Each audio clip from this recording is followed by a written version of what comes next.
Hello and welcome back to Matt Hayes' Tottenham blog and today's review of our pre-season game against Manchester United. We have been beaten 2-1 by United in Shanghai, but there was a few promising things to look at, but also a few concerning things regarding the system that we played and a few... So it's about 45 minutes now before kick-off, and the two teams have just released their starting 11s, and both of them have gone for very, very strong sides. From Tottenham, it's Paulo Gazzaniga in goal, again as we expected. Hugo Lloris sent home from the camp after suffering from tonsillitis. It's a back four of Kyle Walker-Peters, Japhet Tanganga, Jan Vertonghen and Anthony Georgiou. So very similar defence to what started there against Juventus on Sunday. The only change being Vertonghen for Alderweireld. And I imagine now Tanganga will shift to the right side of defence, letting Vertonghen sit in that left centre-back role. An incredibly strong midfield and a very interesting choice. It's Harry Winks, Moussa Sissoko, Tanguy Ndombele and Dele Alli. I think it's very interesting that the three of those holding midfielders are in there, and I think we get a good insight into how they're all going to fit into the team. It could be Winks and Ndombele playing deeper and the Sissoko and Dele pushing on, or it could be Ndombele and Sissoko deeper. There could be a bit of rotation in there as well throughout the game, but it'll be interesting to see what happens there. And I'm excited by this front two as well. It's Troy Parrott and Harry Kane playing up front together. Very exciting prospect for the season ahead in Troy Parrott and of course our best player in Harry Kane. And I can't wait to see how they kind of work together, and if it'll be a straight front two or if there'll be one kind of dropping in behind. So it's going to be a lot of experimentation today with those tactics. Formation we don't usually play. I imagine it'll be something like a 4-1-2-1-2. So I'm excited to see what's going to happen there. Now from Manchester United's point of view, I suppose the first team they've put out today, and they've David De Gea starting in goals. They've their back four of Aaron Wan-Bissaka, Chris Smalling, Marcus Rojo and Ashley Young. That's one of their strongest back fours at this stage with the kind of troubles they're having in centre-back. Their midfield is Scott McTominay, Andreas Pereira, Paul Pogba and Mason Greenwood, and then Daniel James and Anthony Martial playing in the more attacking roles. So it's shaping up to be a great game. Two very, very strong teams, and so it's half time now, and Manchester United are leading by 1-0 after Anthony Martial scored for them after about 20 minutes. It was a quite disappointing half from us, to be honest, but I mean, not complaining too much. It is pre-season, and played an intense heat after that game only 3 or 4 days ago. The main problem I think we've been really poor in possession, and we're constantly inviting Man United back on top of us. Whenever we do get forward, there seems to be like loose passes and crosses here and there. Straight away that kind of the midfield setup was evident. It seems to be a diamond in the middle of the park, but Winks playing at the base of it, Ndombele on the left, Sissoko on the right, and Ali pushing on further towards Kane and Parrott. And I actually do think that's kind of what's costing us in this game, because it's such a narrow setup. We rely a lot on the fullbacks in a system like this, and this is why I think we can't kind of rule this system out, because the fullbacks that we're playing, Anthony Georgiou and Kyle Walker-Peters, we're so dependent on them, both defensively and offensively in this setup. And they're just not quite up to it at the moment. We've been exposed a lot with Aaron Wan-Bissaka and Ashley Young getting forward. Of course, United's fullbacks, and Mason Greenwood and Daniel James out in the wing are playing really well as well. The goal ultimately did come from a move down the right hand side. It wasn't quite a break forward, but it was a bit of congested play over on the right hand side, and Andreas Pereira picked up the ball and he dribbled inside a bit and played a good ball down in the inside right channel to Anthony Martial. And Martial was at a really tight angle, like kind of past the corner of the 6-yard box, and he just hit it low and hard, and Gazzaniga, a bit disappointingly, was beaten at his near post, and that's the difference between the two teams at half-time. The first chance of the game was also for Anthony Martial. Sissoko, who I think has been possibly our worst player in that first half. He got the ball in the middle of the park, and I'm not really sure what he was trying to do, maybe playing a pass or something like that, but he was caught in possession, and Daniel James picked up the ball. It was 2-on-2. He played a good ball out to the left to Martial, and he drilled it back across Gazzaniga and hit the post and went agonisingly across the face of goal. So it was a lucky early escape for us then. I mean, our only real chance of the half came a few minutes after that, 10 minutes in. Troy Parrott made a good break down the middle, dragged a couple of centre-backs out, and he just kind of shifted the ball to his right to Dele Alli. And Ali was in a good position, kind of just inside the box. There was no one anywhere near him, but I'm not sure why he kind of took the shot a bit early, and it was coming ideally onto his left foot, and he tried to get his right foot back across it, and he hit it with the outside of his right boot. And in the end it was a comfortable save for David De Gea, and he put it out for a corner. Sissoko, as I said, he's been making silly fouls all over the pitch. He's been sloppy in possession. Again, as I said, pre-season, I'm not complaining too much. It's just the facts. He hasn't been very good in that half. As I said, the goal came then after 21 minutes. But there was also a number of chances from United from like outside the box, and a couple of them did come from mistakes from Sissoko. Young has had 2 chances.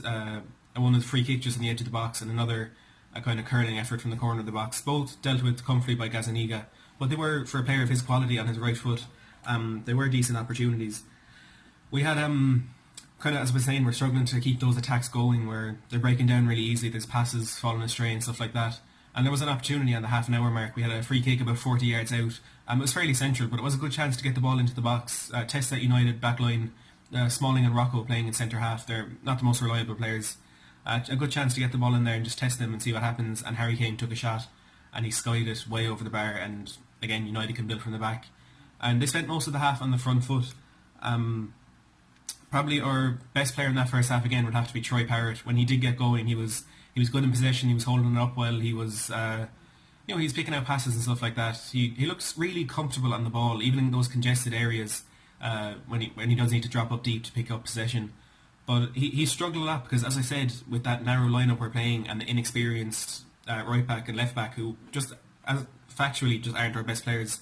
When they have been getting forward, they've been really isolated because it seems that when we do get forward, the two on the side of the diamond are pushing into the box or kind of hanging around outside the box, and that's dragging Kane out to kind of try and pick up the play and work it from there, because Georgiou and Walker-Peters just themselves don't have the quality to make chances and stuff in those positions.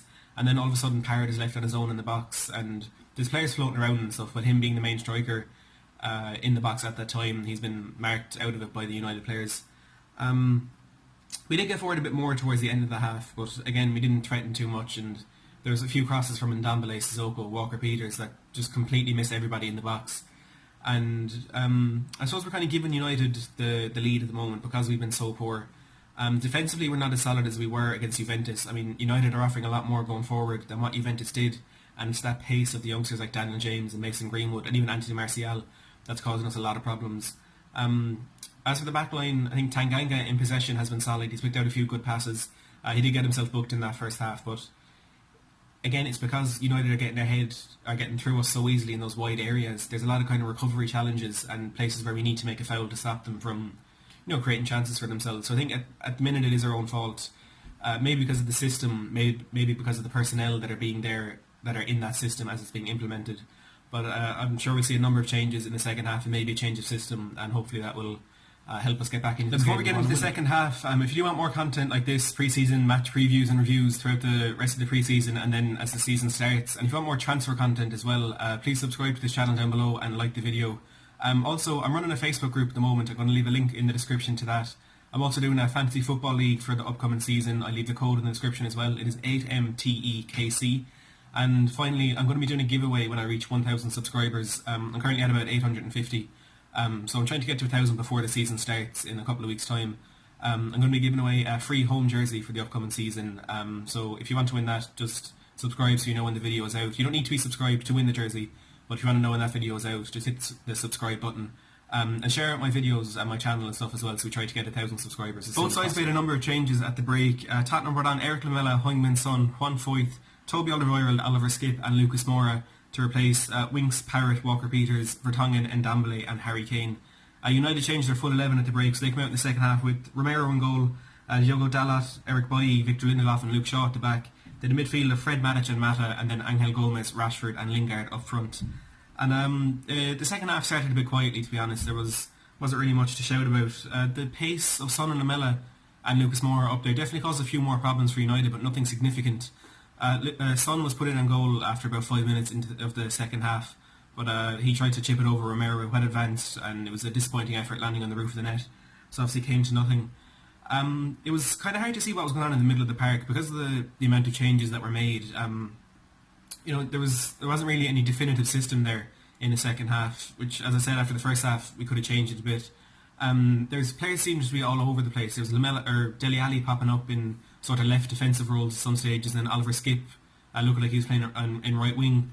So it was a very confusing sort of system there. I'm not really sure what United quickly had to change the team they put out for the second half. Eric Bailly was forced off with an injury, and he was replaced by Axel Tuanzebe about 10 minutes into the half. United kind of started to get a bit of rhythm going again. They had a shot from the edge of the box saved comfortably by Gazzaniga, but it was in the end Tottenham who got the second goal of the game. Son had the ball at the edge of the box, and he was kind of taking on his marker, and he shifted the ball out left to Harvey White, but there was a bit too much on the pass, and White had to kind of dig it out and he lifted it back up into the box, and there was a bit of ping pong going on in there, headers all over the place, and eventually it came out to Lucas at the edge of the box, and he controlled the ball really, really well. It dropped down to him, and he kind of touched it with his toe back towards him, and he sort of flicked his hip to knock it past the defender. Then he took another touch onto his left foot, and he hit a shot. It was a weak shot, it wasn't causing much problems, but it took a big deflection off Luke Shaw, and it just trickled agonisingly past Sergio Romero, and we were level. Then after that, Manchester United started picking it up again. They weren't creating too much, but they were kind of coming back on top in the game, and it was a particularly quiet game from then on until about the 80th minute when Man United got their second goal. At this stage, Ericsson, Jack Rolls, and as I said, Harvey White had all come on, and George Marsh had also come on for Tanganga. So it was Marsh who was in right back at that moment, and Angel Gomes playing out in the left wing. He linked up well with Luke Shaw and Juan Mata and got in behind the defence, and he was coming in from the left side at a very, very tight angle. And again, Gazzaniga didn't quite cover himself in glory. Gomes just kind of rolled the ball across the face of goal. And I don't know if Gazzaniga was expecting a touch from a striker or something. He just seemed to make himself as big as possible and just roll past his left foot and into the far corner. After that, again, nothing much really happened. The game was petering out. We had a chance with the kind of last play of the game. A corner had not properly been cleared and came out to Christian Eriksen. He lobbed the ball into the far post. Harvey White did well to put it back into the middle of the box with a header, and Lucas was running onto it and he headed it. It was just wide of the post. It would have been nice to get the draw, but in the end United have beaten us by 2-1. There weren't many standout performances in that game, to be honest. It was disappointing, and particularly in the first half.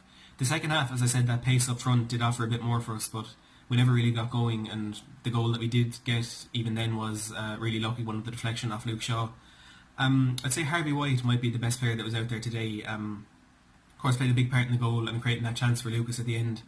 He's playing out on the left-hand side. He showed a lot of pace, a lot of control on the ball, and he seemed pretty solid both defensively and when we were attacking. So if I had to pick one, I'd say he was probably the best player on the pitch. But I do think will give Pochettino something to think about in terms of that midfield system we're going to go with. Of course, traditionally we do play that 4-2-3-1 formation with 2 holding midfielders and 3 behind the striker. But for the majority of the game today, it did look like a diamond in midfield with 2 up front. And it was just way too narrow for us. So we kind of missed those 2 wide attacking midfielders pressing high on. And it just offered United a really easy way out, bringing it from defence to attack. But having said that, I do think that the weak fullbacks would have played a part in that, because they're not a first team fullbacks, and I imagine Aurier and the likes of Rose or Davis will be a lot more comfortable in those positions. And maybe it's something that could be worked on with the 2 wide players in the diamond, maybe pushing out a bit wider in defence and Ali dropping in, or the point of the diamond kind of dropping in between them and making it more of a 4-1-3-2 when we're defending situations like that. But look, it's only a pre-season game. At the end of the day, the result doesn't matter, and it's good to get, if there are a few bad performances in that team, it's good to get them out of the way now. And we move on to Real Madrid next Tuesday. That's all for this video today. As I said, I'm going to leave down in the description below the information you need about that Facebook group, the giveaway and the Fantasy Football League. So if you want to take part in all of those, just go down and look in the description.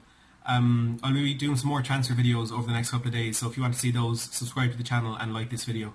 Thanks for watching.